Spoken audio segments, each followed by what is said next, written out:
Welcome to the deep dive. Uh, We've got some fascinating sources you sent us about one of those pivotal moments in English history, oh the yeah. Battle of Towton.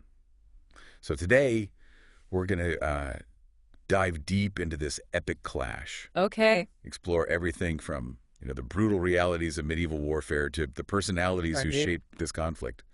Buckle up, because we're about to journey back to 1461, Right. a time when England was a kingdom divided and the throne itself was up for grabs. What's really interesting about the Battle of Towton is that even though it was the largest Mhm. and arguably the bloodiest battle ever fought on English soil, it often gets overshadowed Yeah. by more famous events Yeah. like the Battle of Bosworth Field. It's like the underdog of historical battles, right? Yeah. And yet it had such a profound impact on the Wars of the Roses. You've got these two Mhm. powerful houses, York and Lancaster, Mhm. locked in a brutal struggle for power. Mm. And Towton becomes this decisive clash that really sets the stage for everything that follows. Absolutely. Right. In 1461, England was a powder keg just waiting to explode. You had the reigning King Henry VI of the House of Lancaster, Right. a man who, according to many historical accounts, wasn't exactly cut out for the challenges of Right. ruling a kingdom in turmoil. He was seen as weak, indecisive, almost a pawn Right. in the hands of more ambitious figures. Mhm. And then you have his challenger, his own cousin, Edward of York, Oh, wow. a young man with a burning ambition Yeah. and a score to settle. Don't forget, Edward's father, Right. Richard, Duke of York, had been killed in battle just a few months earlier, so Edward wasn't just fighting for the throne. Right. He was fighting for revenge. Which brings us to the battlefield at Towton. Picture this. It's Palm Sunday, March 29th, 1461. Wow.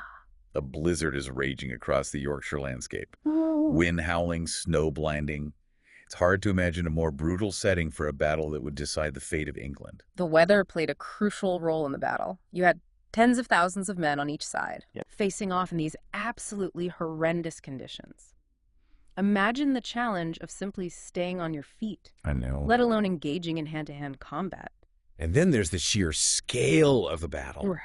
Some estimates suggest that as many as 60,000 men took part in the fighting, Wow. making it one of the largest battles ever fought in medieval Europe. Now, on one side, you have Edward of York, this towering figure, 6'4", leading from the front lines, inspiring his troops with his bravery. Wow. And on the other, you have the absent King Henry VI, Right. not even present at the battle, Yeah. which must have had a demoralizing effect on his supporters. It's hard to overstate the importance of a visible leader in this kind of conflict. Edward was literally putting his life on the line, fighting alongside his men. And that kind of courage would have been incredibly inspiring. It definitely contributed to the Yorkist victory, but we also need to talk about the tactics employed at Towton. The longbow, for example, played a decisive role.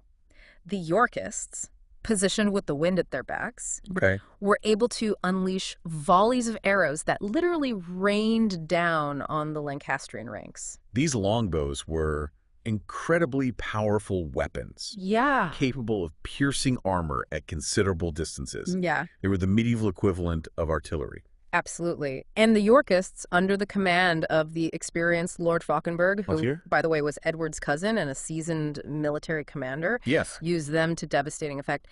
The Lancastrians simply couldn't match the range and accuracy of the Yorkist archers. And once those initial volleys of arrows were exchanged, Right. the two armies clashed in a brutal hand-to-hand fight. Yeah. Can you even imagine the intensity of that moment? Oh, Tens of thousands of men locked in a life-or-death struggle. right. The clash of steel, the screams of the wounded, the sheer brutality of medieval warfare. It must have been absolutely terrifying. And keep in mind that these weren't professional soldiers as we understand them today. Many were ordinary men, farmers, blacksmiths, shopkeepers, Yeah. called up to fight for their lord. So they were fighting for their king, their homes, their very survival. It was a fight for everything they held dear. Exactly. And for hours, the battle raged on neither side, able to gain a decisive advantage. But then, late in the day, Okay. the Yorkists received crucial reinforcements. Oh. Fresh troops led by the Duke of Norfolk. Wow. And this tipped the scales in their favor. The Lancastrians, already exhausted and demoralized, Right. saw these fresh Yorkist troops arrive Yeah. and realized the tide had turned. Their lines began to crumble, and soon they were in full retreat. But the Yorkists didn't let up.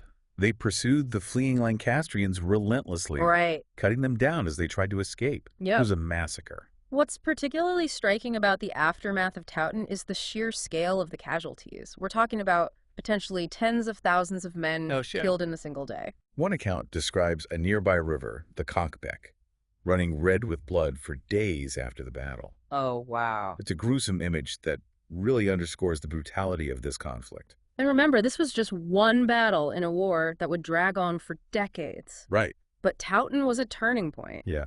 Edward of York had proven his military might and his claim to the throne. He was crowned King Edward V.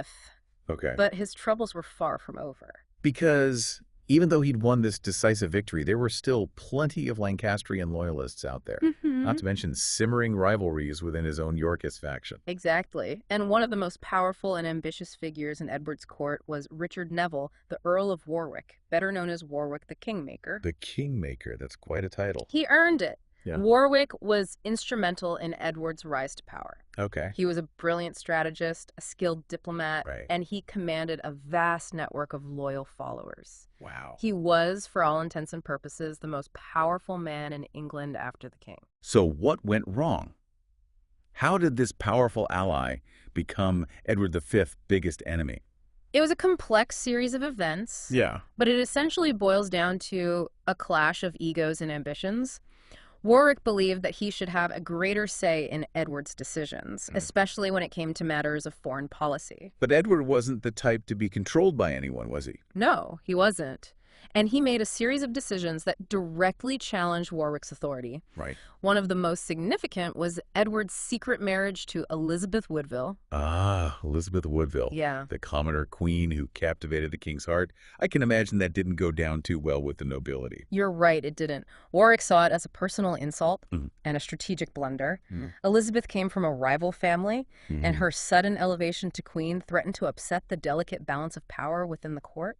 And to make matters worse, Edward started showering favors on Elizabeth's family, granting them lands and titles, further alienating Warwick and other powerful nobles. It was a recipe for disaster. Yeah.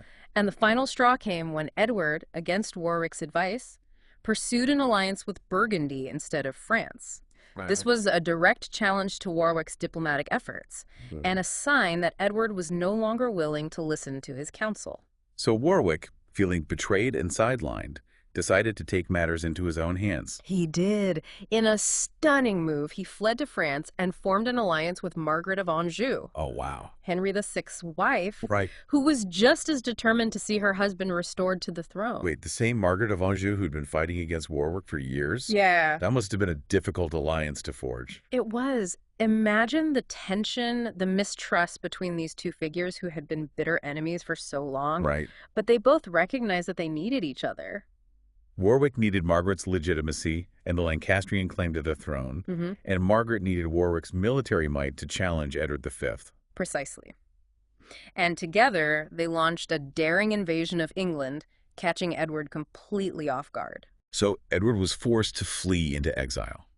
What a turn of events. Right. The Kingmaker had unmade the king he'd helped create. It was a dramatic reversal of fortune. Edward, however, wasn't one to give up easily. Right. He spent his exile gathering support, building alliances, and waiting for the right moment to strike back. And that moment came in 1471 when Edward returned to England with an army of his own. His return marked the beginning of a new chapter in the Wars of the Roses. Okay. A chapter that would culminate in two decisive battles, Barnet and Tewkesbury. Let's talk about Barnet first. It was fought on Easter Sunday, April 14th, 1471. Right. In dense fog that made visibility incredibly challenging. Yeah. It was a chaotic and brutal fight, with both sides suffering heavy losses. And in the midst of this chaotic battle, Warwick the Kingmaker met his end. Wow. He was killed, his ambitions ultimately proving his undoing. So Edward had eliminated his greatest rival, but the war wasn't over yet, was it? Margaret of Anjou was still out there, fighting for her husband and her son, the Prince of Wales? She was. And just a few weeks after Barnet, Edward faced Margaret and her forces at the Battle of Tewkesbury. Okay. It was another brutal clash, but this time Edward emerged victorious. Right. Margaret was captured, and her son, the Prince of Wales, was killed. The death of the Prince of Wales was a devastating blow to the Lancastrian cause. It was. And shortly after Tewkesbury, Henry VI, who had been imprisoned in the Tower of London, was also killed, likely on Edward's orders. With his enemies defeated and the Lancastrian threat seemingly extinguished, Edward IV was finally secure on the throne. Right. Or so it seemed. Edward's reign after Tewkesbury was a time of relative peace and stability. He focused on consolidating his power, rebuilding the country after years of war, Right. and establishing a lasting Yorkist dynasty. But fate, as it often does, had other plans. Because Edward IV died unexpectedly in 1483 at the relatively young age of 40, leaving behind two young sons, Oh, wow. Edward V and Richard, Duke of York. And this is where the story takes another dramatic turn. Yeah. Edward's brother, Richard, Duke of Gloucester, takes on the role of Lord Protector for his young nephew, Edward V. But things quickly go south for the young king and his brother. They're declared illegitimate, Right. imprisoned in the Tower of London, Yeah. and never seen again. The mystery of the princes in the Tower is one of the most enduring enigmas in English history. I know. Were they murdered on Richard's orders? Did they die of natural causes? Or were they smuggled out of the tower and raised in secret? It's a question that has fascinated historians for centuries. Right. And we may never know the definitive answer. What we do know is that Richard, Duke of Gloucester, took the throne for himself, becoming King Richard III. But his reign was short-lived. Just 2 years later, he faced a challenge from Henry Tudor, a distant relative of the Lancastrian line. The two met at the Battle of Dosworth Field in 1485. It was a bloody clash that ended with Richard III's death and Henry Tudor's victory. And with Henry Tudor's coronation as King Henry VII, a new dynasty was born, the Tudor dynasty. Bosworth is often seen as the end of the Wars of the Roses. But the truth is, the Yorkist threat didn't just vanish overnight. Yeah. There were rebellions, pretenders to the throne, Yeah. echoes of the conflict that lingered for years to come. It's incredible to think how these events, these battles fought so long ago, shaped the very course of English history. And it's a reminder that history isn't just a series of dates and names.